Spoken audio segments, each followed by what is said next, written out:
Շնորհակալություն ազգային ժողովի մեծարգո նախագահ, հարգելի պատգամավորներ, քանի որ եզրափակիչ ելույթների ժամանակ հնչեցին հարցեր, ես բնականաբար կանդրադառնամ հարցերին եւ բոլոր քաղաքական քննարկումները կթողեմ քաղաքական մարմնին։ Պարոն Եղոյան, ձեր հարցից սկսենք։ Ես եւ դուք կարող ենք ցանկացած կարծիք ունենալ քրեական օրենսգրքի որևէ դրույթի վերաբերյալ, բայց դուք գիտեք, որ Հայաստանի Հանրապետությունում բարձրագույն դատական մարմինը, որը նախադեպային որոշումներով կանոնակարգում է քրեաիրավական նորմի կիրառությունը, դա Վճռաբեկ դատարանն է։ Եվ Վճռաբեկ դատարանը 2018 թվականի դեկտեմբերի 24-ի որոշում ունի Քրիստինա Ջամալյանի գործով։ Ծանոթ եք։ Կարիքը կա բարձրաձայնելու։ Վճռաբեկ դատարանը փաստում է, որ քրեական օրենսգրքի նախկին հոդվածն է վկայակոչված 311 հոդվածի առաջին մասով նախատեսված արարքի օբյեկտիվ կողմի վերլուծությունը ցույց է տալիս, որ քննարկվող հանցակազմն առկա է նաև որոշակի գույքային առավելության դիմաց, սա կարևոր բառակապակցություն է։ Պաշտոնատար անձի կողմից կրկին կարևոր բառակապակցություն է իր լիազորությունների շրջանակում որևէ գործողություն կատարելու դեպքում։ Այլ կերպ պաշտոնատար անձի կողմից թեկուզ օրինական գործողություն կատարելու համար գումար պահանջելը կամ ստանալը նույնպես կարող է որակվել որպես կաշառք ստանալ։ Ես կխնդրեմ, որ դուք համաձայնվելով ինձ հետ բացեք միջնորդագիրը եւ բացեք զննությունը այն գրության, որտեղ որ անձը խնդրում է պատգամավորին իր լիազորությունների շրջանակներում աջակցել իրեն մի վարքյան, ես ձեզ հիմա էջն էլ կոնկրետ կասեմ, որ երկար չփնտրեք։ Ահա, եւ այստեղ պատգամավորը չունի լիազորություն ձևակերպումը առնվազն հակասում է ազգային ժողովի կանոնակարգ օրենքի 3-րդ հոդվածին, որտեղ պատգամավորի իրավունքների մեջ նշված է, որ պատգամավորը գրավոր հարցումներ անելու իրավունք ունի։ Պարոն Թունյանը հարց բարձրացրեց, թե արդյոք ցանկացած գրության համար մենք պետք է ենթարկվենք պատասխանատվության ոչ ու ոչ մի դեպքում։ Եվ եթե դուք նկատում եք, պարոն Աղազարյանը իր ելույթում անդադ ասում էր, որ ես դրա դիմաց ոչինչ չեմ ուզել։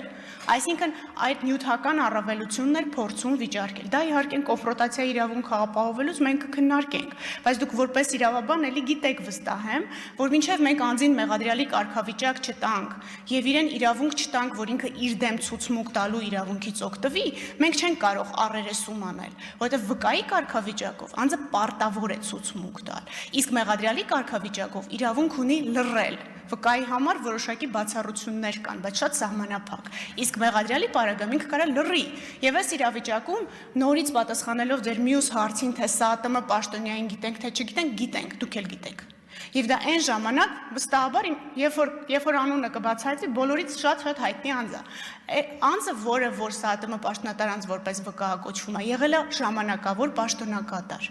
Պարոն Գաբրիելյան, ինձ ասում է, որ դե հիմա դուրս գանք մի 100 հոգու հեռախոս սպասարկվելու է այս Բաղրամյանի ալեհավաքով։ Շատ լավ, իհարկե սպասարկվելու է, բայց դուք ուշադրություն դարձրել եք, որ իրանք զանգ են ունեցել այդ ընթացքում։ Դուք նկատել եք, որ այդ օրը առավոտյան Հովիկ Աղազարյանը ինքն է զանգում Սլավիկին, եւ Սլավիկի հեռախոսը սպասարկվում է այդ ժամանակ Արմավիրում։ Հետո երբ որ իրանք հանդիպում են, Աղազարյանը ինքն է զանգում Սլավիկին, այսինքն մենք չենք ասում, որ այդ պահին Բաղրամյան փողոցով անցնող բոլոր անձանց ում հեռախոսները սպասարկվել են իրար հետ կապ ունեն։ Չէ, մենք ասում ենք Սլավիկը չի ստում սրա մասին։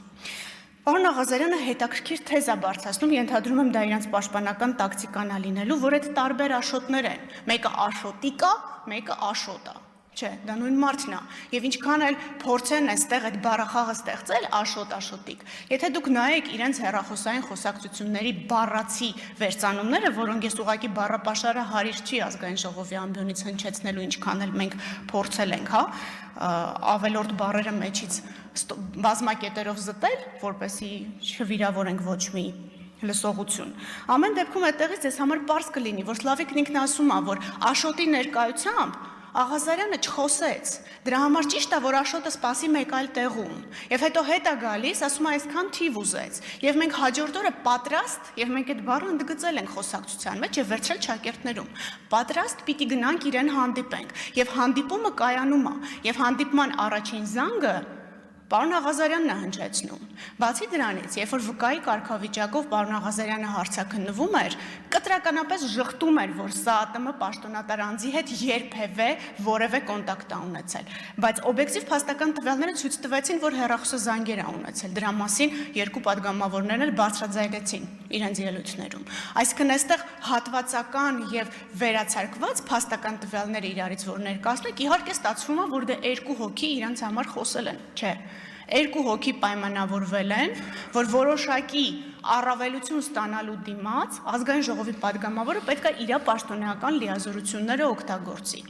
Պարոն Աղազարյանը շահարկում ասում է, այ հիմա դուք ինձ թույլ կտաք, որ քրեական հետապնդում հարուցեն, եւ դրանից հետո ինձ կտանեն ու կկալանավորեն։ Ես նորից պիտի հիշեցնեմ ազգային ժողովի կանոնակարգ սահմանադրական օրենքը եւ ասեմ, որ որպեսզի ես կարողանամ ազատությունից զրկելու հետ կապված որևէ խափանման միջոց, այո, դուք պետք է թույլ տաք, եւ եթե տեսնում եք, ես ոչ մի նման միջնորդություն չեմ ներկայացրել։ Պարոն Թունյանը նշեց Վճռաբեկ դատարանի որոշման մասին։ Պարոն Թունյան, շնորհակալություն, որ որոշման մասին խոսելու հնարավորություն տվեցիք ինձ։ Ես կխնդրեմ այնտեղ ուշադրություն դարձնեք, որ դատարանը արձանագրել է, որ խախտումը վերածվել է դատախազության կողմից։ Ուղիղ արձանագրել է։ Եվ նաև արձանագրել է, որ մեղքի հետ կապված որևէ դիտարկում չունի, որովհետև օբյեկտիվ փաստական տվյալներով, ներքին դիտման արդյունքներով է հիմնավորվում։ Պարոն Գաբրիելյան, դուք նշում եք ինչ եղան Չարչյանի եւ մյուսի գործերից, իսկ հիշեցնեմ քանի պատգամավոր էին։ Արմեն Գևորգյանը դեռևս չկա այդ ցանկում։ Սեյրան Օհանյանն եւ վերաբերում էր Զորամասի, կհիշեք երասխմեկ Զորամասը։ Ասեմ ձեզ, որ 2024 թվականի նոյեմբերի 29-ին մենք նաեւ հայցով էինք մտել դատարան, որտեղ հիմնական գործը քրեական վարույթի շրջանակներում կրկին առաջինացյանի դատարանում քննության փուլում է եւ դատարանը անվավեր է ճանաչել Պաշտպանության նախարարի եւ անձի միջև պայմանագիրը եւ դրա հիման վրա ասել, որ դրան հաջորդող սեփականության իրավունքի գրանցումը եւս անվավեր է։ Դա նշանակում է, որ եւս մի փաստ, որ ես այստեղ չեմ եկել ժամավաճառությամբ զբաղվելու եւ ձեր ժամանակը խլելու։ Արմեն Չարչյանի վերաբերյալ գործը, որը վերաբերում էր հաց բերողին, հիշեցնեմ ձեզ, երկու փորձաքննություններին էր վերաբերում դատաբժշկական, որոնք հակասում էին իրար։ Արմեն Չարչյանը չէր համաձայնվել, որպեսզի վաղեմության հիմքով վարույթը կարճվեր եւ պնդում էր դատաքննության։ Հիմա դատաքննությունը ընթանում է։ Իդեպ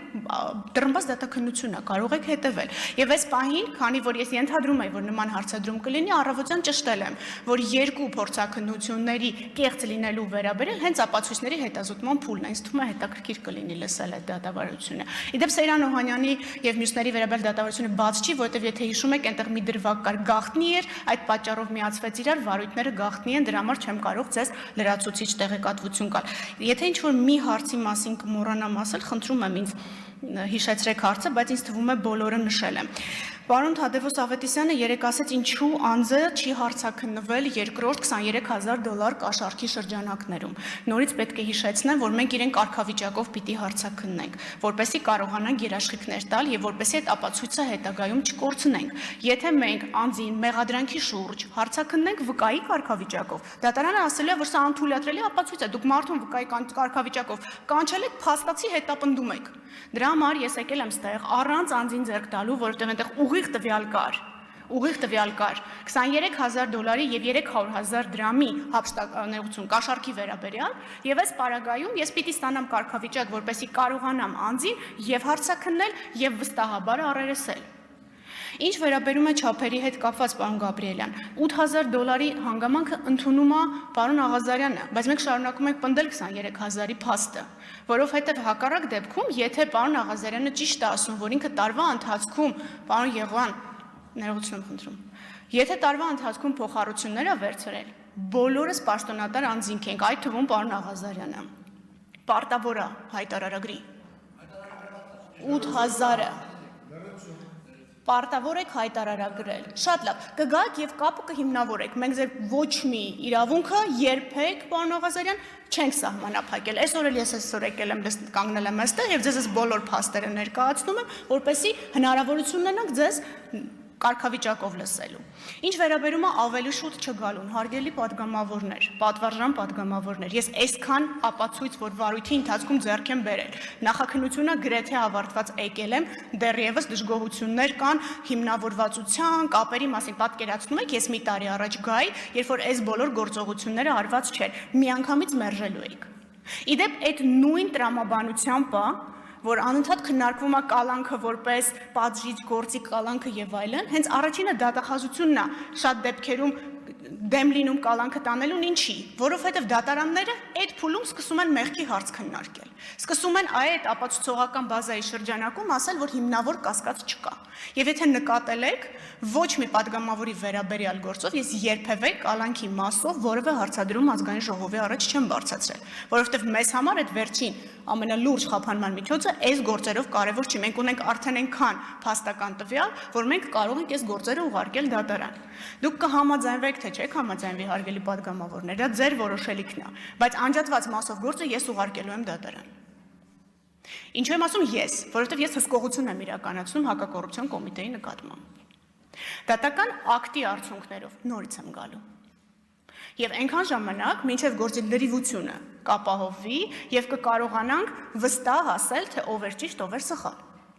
Այս առումով որևէ չասեմ, ճնշում բառը շատ ասացիք, որևէ պարտականություն ձեզ վրա դնել, որևէ մեր պատասխանատվություն ձեզ վրա թողնել չկա։ Դուք եք այն մարմինը, որ մեզ թույլ եք տալի հետապնդում հարուցել։ Եթե այդ դրույթը չլներ, մենք հետապնդում կհարուցենք, կուղարկենք դատարան։ Ոնց որ անում ենք մյուս բոլոր գործերով։ Անընդհատ շահարկվում է, սա կգա հաղորդման ժամանակը կխոսենք արդարացման դատական ակտերի թիվը։ Գիտեք ինչքան է։ 1.8%։ Եվ ես մանրամասն կխնդրեմ, որ ծանոթանաք մեղադրանքի դրվագներին։ Մենք շատ ոչ իրավաբանական լեզվով ենք գրել եւ շատ փաստահեն թվերով ենք գրել, որպեսզի ձեզ համար հասկանալի լինի, թե դատարանները քանի գործ են այս տարի ավարտել։ 40% ավելի, քան անցյալ տարի։ Դա ահռելի ցուցանիշ է։